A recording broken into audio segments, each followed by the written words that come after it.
আর এমন সময় এই বৈঠক অর্থাৎ এই বেসুরোদের বৈঠক যখন দিল্লিতেই রয়েছেন তৃণমূল সুপ্রিমো মমতা বন্দ্যোপাধ্যায়। তার কারণ ইন্ডি জোটের বৈঠক। সেই বৈঠকে যোগ দিতে মমতা বন্দ্যোপাধ্যায় তিনি আগেই পৌঁছে গিয়েছিলেন দিল্লিতে। এবং দেখুন গুরুত্বপূর্ণভাবে এই যে দিল্লিতে যেখানে ইন্ডি জোটের বৈঠক তার কিছুটা দূরেই বেসুরো সাংসদদের বৈঠক, যে বৈঠকে ছিলেন মুখ্যমন্ত্রী শুভেন্দু অধিকারীও। এই বৈঠক ইন্ডি জোটের বৈঠক, কিন্তু এমন একটা সময়ে মমতা বন্দ্যোপাধ্যায় দিল্লিতে রয়েছেন, সেই সময়ে আজকেই তৃণমূলের সংসদীয় দলেও ভাঙন। কারণ আজকেই তৃণমূলের রাজ্যসভার সাংসদ পদ থেকে ইস্তফা দিলেন সুখেন্দু শেখর। মমতা বন্দ্যোপাধ্যায়ের উপস্থিতিতেই দিল্লিতে বেসুরোরা বৈঠক করলেন। আজকে তৃণমূলের সংসদীয় দলে ভাঙন দেখা গেল। সুখেন্দু শেখর তিনি ইস্তফা দিলেন এবং তারই পাশাপাশি সুখেন্দু শেখর তিনি দলও ছাড়লেন। তাহলে মমতা বন্দ্যোপাধ্যায় তিনি তাহলে ভাঙন আটকাতে পারলেন না। আমাদের সঙ্গে সরাসরি মৈত্রী রয়েছেন প্রতিনিধি। মৈত্রী, মমতা বন্দ্যোপাধ্যায় দিল্লিতে রয়েছেন, অভিষেক বন্দ্যোপাধ্যায় দিল্লিতে রয়েছেন, সেই সময়েই বেসুরোরা বৈঠক করলেন এবং আজকে তৃণমূলের সংসদীয় দলে ভাঙন শুরু হয়ে গেল বলা যায়।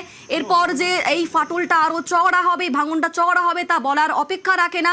আজকে তাহলে এই ভাঙন মমতা বন্দ্যোপাধ্যায় আটকাতে পারলেন না।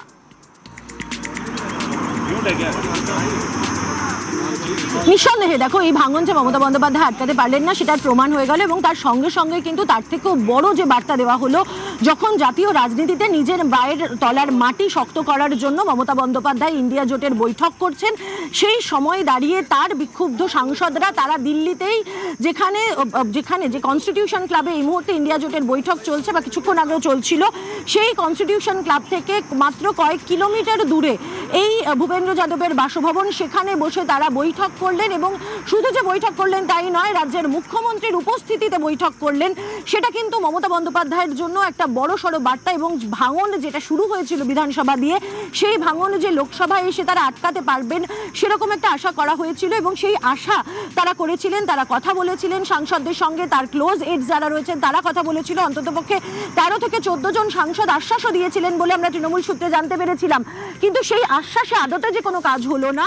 যারা আশ্বাস দিয়েছিলেন এরকম সাংসদরাও এই বৈঠকে উপস্থিত হতে তাদেরকে দেখা যায় এবং তারা কিন্তু এই বৈঠকে বসে একেবারে ভূপেন্দ্র যাদব, বিপ্লব দেব, নিশিকান্ত দুবে, শুভেন্দু অধিকারীর সঙ্গে বসে বৈঠক করলেন। ফলে তৃণমূল কংগ্রেসের যে ভাঙন যেটা শুরু হয়েছিল, আমি আবারও বলবো বিধানসভা থেকে এবার সেটা জাতীয় রাজনীতিতে তার প্রভাব পড়লো এবং সেটা কিন্তু একটা বড় সড়ো ডেন্ট।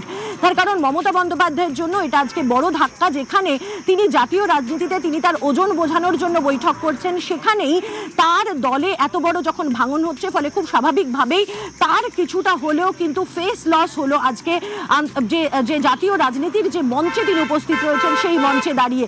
ফলে এটা বড়সড় বার্তাও কিন্তু মমতা বন্দ্যোপাধ্যায়ের জন্য দেওয়া হলো। আর সেই জায়গা থেকেই কিন্তু আজকের এই বৈঠক এবং আজকের এই যে ডেভেলপমেন্ট সেটা অত্যন্ত তাৎপর্যপূর্ণ রাজনৈতিকভাবে তৃণমূল কংগ্রেসের রাজনৈতিক। একেবারে মৈত্রী, ধন্যবাদ তোমাকে। এবং আমরা নিউজ 18-এ যে খবর আগেই দেখাচ্ছিলাম যে মমতা বন্দ্যোপাধ্যায় এই যে দিল্লিতে যাচ্ছেন, ইন্ডিয়া বৈঠকের বাহানাতে তিনি যাচ্ছেন, তার আসল কারণ কি আসলে ভাঙনটা রুখে দেওয়া, যে কারণে দিল্লিতে যাওয়া। কিন্তু দিল্লিতে গিয়েও তো ভাঙন ঠেকাতে পারলেন না মমতা বন্দ্যোপাধ্যায়। দিল্লিতে যখন মমতা বন্দ্যোপাধ্যায় রয়েছেন সেই দিনই সুখেন্দু শেখর তিনি ইস্তফা দিলেন, রাজ্যসভার সাংসদ পদ থেকে ইস্তফা দিলেন। তারই পাশাপাশি তৃণমূলও ছাড়লেন সুখেন্দু শেখর রায়। অপরদিকে দিল্লিতে তৃণমূলের বেসুরো সাংসদদের গোপনে বৈঠকও হলো।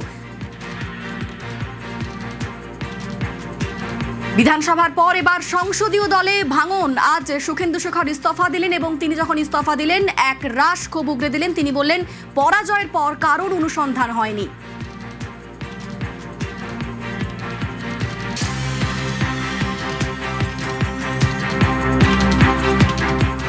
আমি ব্যক্তিগত সিদ্ধান্ত নিলাম পদত্যাগের, কারণ আমার অতীত, আমার পারিবারিক ট্র্যাডিশন, আমার নিজের যেটুকু বিদ্যা বুদ্ধি আছে সে অনুযায়ী অনেক দিন ধরে আমি দলে কোণঠাসা ছিলাম এবং অস্বস্তিতে ছিলাম। আমি তো আরজি কর নিয়ে প্রকাশ্যে মুখ খুলেছি, ধর্ণা দিয়েছি, কারণ মানুষ চেয়েছিলেন এটা একটা বিহিত হোক। সেই আশা নিয়ে রিক্লেম দ্য নাইট প্রোগ্রাম হয়েছিল। আমিও ধর্ণায় বসেছিলাম আলাদাভাবে। আমি কোনো দলের সঙ্গে যাইনি, কোনো দলীয়, আমি কোনো নেতার নাম বলিনি।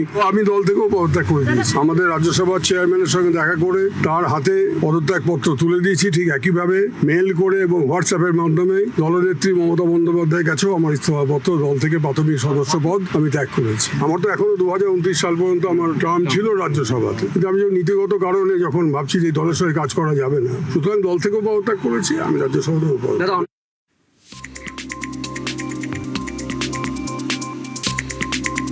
সুখেন্দু শেখর তিনি যখন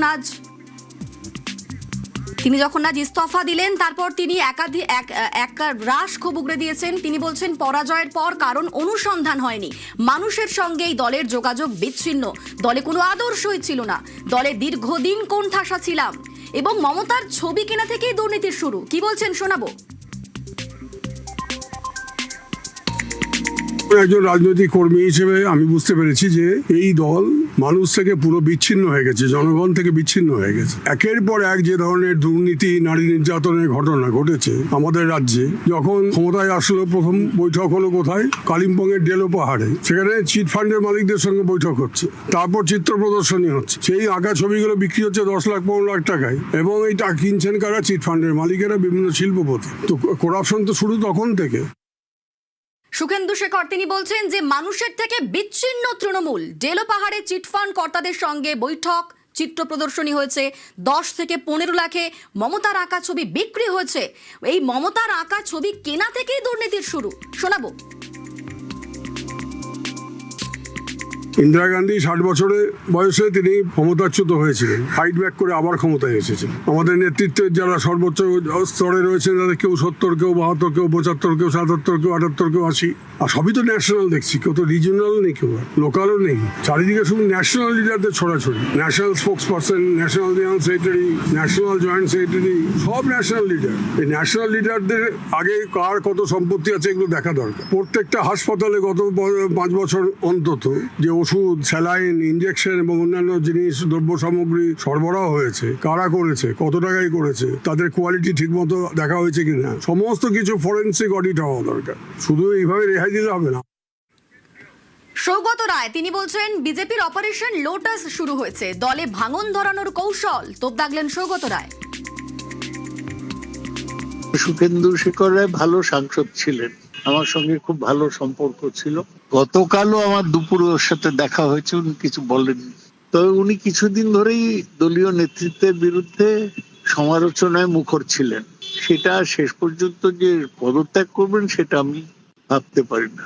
তিনি এমনি নীতিগতভাবে রিজাইন করলেন না আবার ওকে জিতিয়ে আনার প্রতিশ্রুতি দিয়েছে বিজেপি থেকে, আমি জানি না। তবে এনিওয়ে উনি ভালো সাংসদ ছিলেন, চলে গেলেন, এটা খারাপ। বিজেপি থেকে অপারেশন লোটাস একটা শুরু হয়েছে তৃণমূলের সাংসদ ভাঙানোর। তারা লোভ এবং ভয় দুটোকেই ব্যবহার করছে, দেখা যাক কি হয়। আপনি কি সিদ্ধান্ত নেবেন? আমি তৃণমূল কংগ্রেসের টিকিটে জিতেছি, এই বয়সে আবার জাত খুইয়ে অন্য পার্টিতে যাবো কেন? আমরা দেখেছি যে দল ছেড়েই ক্ষোভ উগরে দিয়েছেন সুখেন্দু শেখর রায়, আর সুখেন্দুর সঙ্গে একমত ঋতব্রত। আমরা সবসময় মনে করি যে ইচ্ছার ঐক্যটা খুব গুরুত্বপূর্ণ, এবং গণতন্ত্রের জন্য আধিপত্যবাদের বিরুদ্ধে যারা মত চাপিয়ে দেওয়ার চেষ্টা করেন তাদের বিরুদ্ধে ইচ্ছার ঐক্য খুব গুরুত্বপূর্ণ। সুখেন্দুদা যে কথাগুলো বলেছেন সেই কথাগুলোর সঙ্গে আমরা একমত। আমাদের লেজিসলেটিভ পার্টির যারা সদস্য আছেন তাদের যে ইচ্ছা, সেই ইচ্ছার ঐক্য বোধহয় দিল্লি পর্যন্ত পৌঁছেছে। আমার সঙ্গে লোকসভার বেশ কিছু এমপির গতকাল কথা হয়েছিল, আমাদের যে বক্তব্য সেই বক্তব্যগুলোর সঙ্গে সহমত ছিলেন। অধিকাংশ মেম্বার যদি একত্রে বসেন তখন আলোচনা করেন, যদি এটা হয়ে থাকে তার মধ্যে তো অসুবিধার কিছু নেই। আমার ধারণা বাড়বে। যারা ইচ্ছার ঐক্য প্রকাশ করছেন, এই ইচ্ছা সংক্রমিত হচ্ছে। আর দিল্লি থেকে কলকাতার দূরত্ব, কলকাতা থেকে দিল্লির দূরত্ব মাত্র 1435 কিলোমিটার। স্বাভাবিকভাবে আমার ধারণা এই সংখ্যা বাড়বে।